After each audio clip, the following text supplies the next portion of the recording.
kami dari kelompok 4 akan meliput salah satu sentra batik yang ada di Tegal, yaitu Gria Batik Tegal untuk tugas akhir film dokumenter kami. Sebelumnya perkenalkan, saya Dina Lestari. Saya Sri Rezika Purlia. Saya Marsha Dwi Arzeti. Saya Putri Apriliani.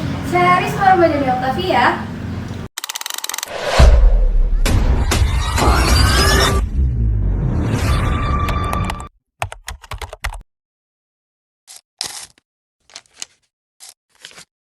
Keunikan dari batik Tegal itu sendiri itu terletak di tanahannya.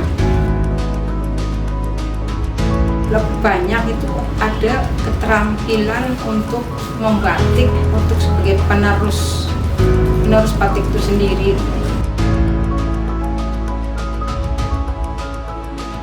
Sebagai tantangan pengrajin batik, pertama adalah untuk pemasarannya. Sementara yang muda sekarang itu jarang yang meminati batik.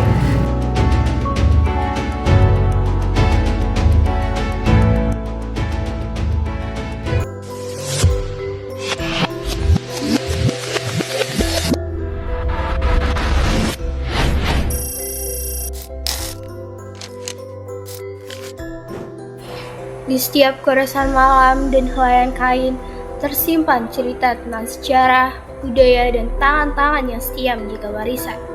Inilah Gria Batik Tegal, rumah yang bukan hanya memproduksi batik, tetapi juga merawat ruhnya.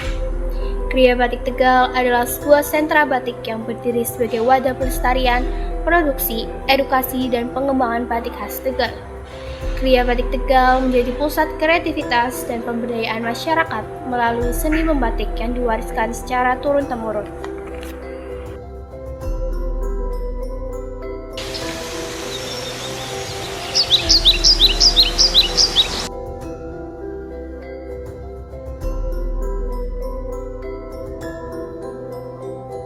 Assalamualaikum warahmatullahi wabarakatuh.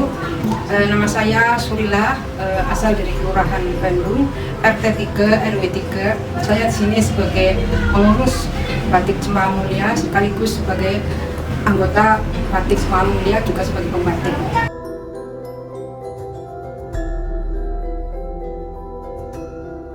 Saya menekuni perajin batik dari tahun 1914 sampai sekarang.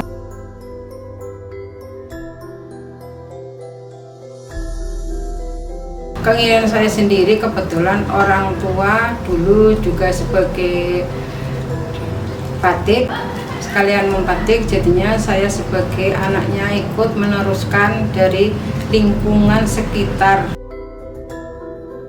Kebetulan waktu itu saya dulunya itu merantau ya, saya merantau terus pulang, saya itu nggak ada kegiatan sama sekali. Terus saya melihat kalau batik kalau bisa ditekuni itu bisa menghasilkan cuan ya, untuk bisa membangun keluarga, ringankan beban suami.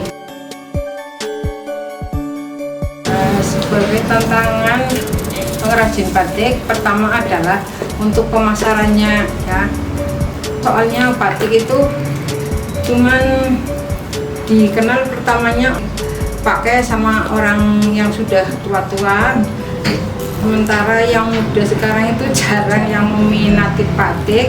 Tapi dari kami pembatik sendiri itu kita bisa mengambil sikap dengan memadukan ikut pelatihan-pelatihan, menjadikan batik-batik sekarang itu lebih modern, jadinya digemari sama orang muda.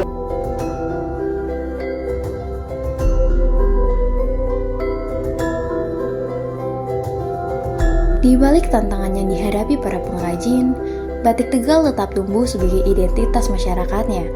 Lalu, bagaimana sebenarnya batik ini dipandang oleh masyarakat Tegal itu sendiri, serta apa yang membedakannya dari batik daerah lain?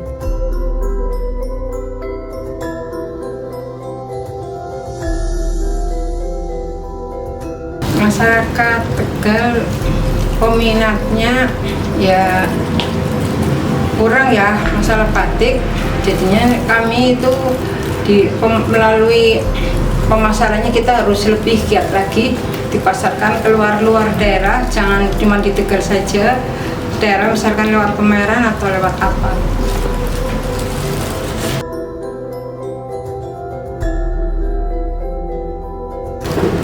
Keunikan dari batik Tegal itu sendiri itu terletak di tanahannya.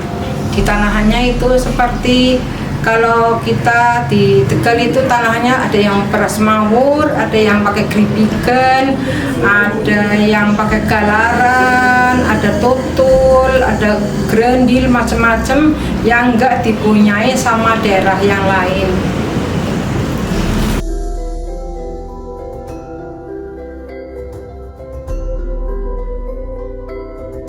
Kalau kita punya batik, kita harus bisa juga merawat batik itu sendiri. Satu, kalau kita mencuci batik itu sendiri, jangan, kalau bisa itu pakai lerak. Tuh, yang utama itu pakai lerak. Kalau nggak bisa ya pakai sabun biasa. Cuman satu, kalau penjemuran itu jangan pas di terik matahari. Kita taruh di dalam aja, diangin-anginkan pakai hanger, dibalik, itu nanti batik itu awet.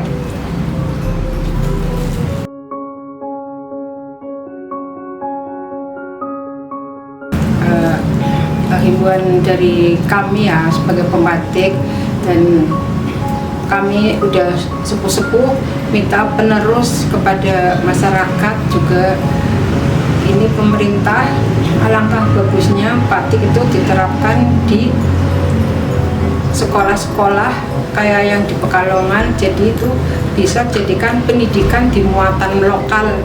Jadi setiap dari SD sampai ke SD, SMP, sampai SMTA itu harus sedikit atau lebih banyak itu ada keterampilan untuk membatik, untuk sebagai penerus batik itu sendiri.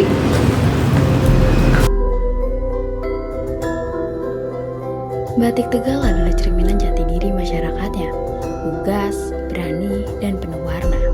Di Gria Batik Tegal, warisan ini tidak hanya dijaga, tetapi juga diteruskan agar generasi mendatang tetap mengenal siapa mereka dan dari mana mereka berasal. Dari sehelai kain, Tegal berbicara dan suaranya akan terus terdengar.